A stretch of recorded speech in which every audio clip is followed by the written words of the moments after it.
Assalamualaikum warahmatullahi wabarakatuh. Selamat pagi semuanya. Semoga di pagi hari ini siswa-siswi kelas 9 sehat walafiat, tetap semangat dalam belajar. Apalagi di era pandemi seperti ini, kita harus semangat.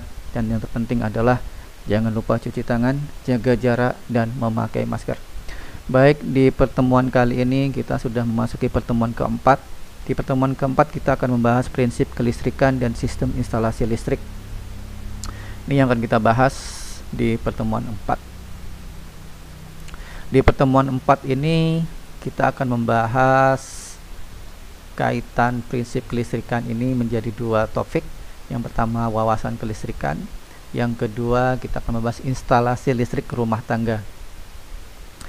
Wawasan kelistrikan pengertiannya, listrik merupakan sumber energi yang disalurkan melalui kabel. Kemudian di sini ada pengertian arus listrik, kemudian ada elektron, ada ion. Di sini saya ingin menitik beratkan kepada konduktor dan isolator, karena konduktor dan isolator ini sering sudah kita pelajari di SD. Konduktor di sini benda yang elektronnya mudah berpindah, sedangkan isolator benda yang elektronnya sulit berpindah. Kalau di SD kita sering mendefinisikan konduktor itu adalah benda-benda yang mudah menghantarkan panas, kemudian isolator itu benda-benda yang sulit untuk menghantarkan panas. Kemudian kita lanjut ke jenis dan manfaat. Nah, ada beberapa manfaat listrik bagi kehidupan kita ini. Listrik sebagai penerangan, sebagai panas, sebagai gerak, kemudian sebagai pengubah data, sebagai yang menggantikan BBM, sebagai sumber pengobatan, sebagai bantuan alat olahraga, bantuan alat belajar, sebagai suara, dan alat bantu kimia. Baik, kita tengok satu persatu. Nah, di sini ada gambar lampu. Ini menerangkan bahwasannya listrik itu sebagai penerangan. Sering kita jumpai di rumah, kemudian di jalan, di taman. Kita sering menjumpai namanya lampu. Nah, di sini adalah sumber energi listrik yang dirubah menjadi cahaya. Kemudian di sini ada setrika. Ini kaitannya adalah listrik sebagai sumber panas. Di sini listrik sebagai sumber gerak, contohnya mesin cuci. Di sini komputer. Listrik sebagai pengubah data. Informasi yang diinputkan melalui keyboard itu berupa aliran listrik yang dikirim ke monitor dan dirubah menjadi data. Kemudian ini ada sepeda motor listrik. Nah, ini kaitannya listrik sebagai menggantikan BBM. Jadi tidak perlu BBM lagi, cukup dicas dengan listrik, sepeda motornya bisa berjalan. Nah, ini kaitannya listrik sebagai pengobatan. Ini sering kita jumpai, ada sales-sales datang dan kita disuruh mencoba alat ini. Kita tempel di badan kita, kemudian ada tombol yang ditekan dan akan bergerak. Ini sebagai pembantu olahraga, ini sebagai pembantu belajar. Ini namanya e-book, electronic book.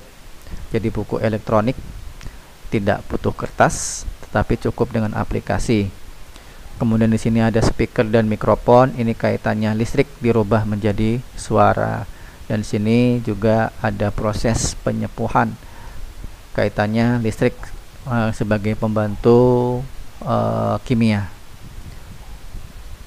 Kemudian kita masuk ke pemanfaatan energi alam untuk menciptakan listrik.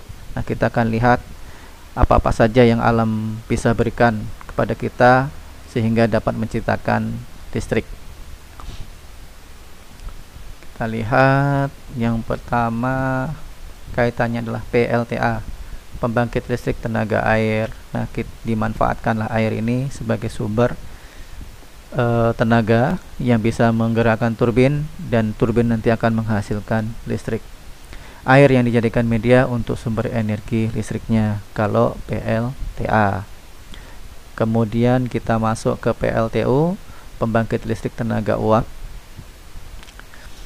PLTU hasil pemanasan boiler atau ketel uap pada PLTU digunakan untuk memutar turbin yang kemudian oleh generator diubah menjadi energi listrik. Itu PLTU.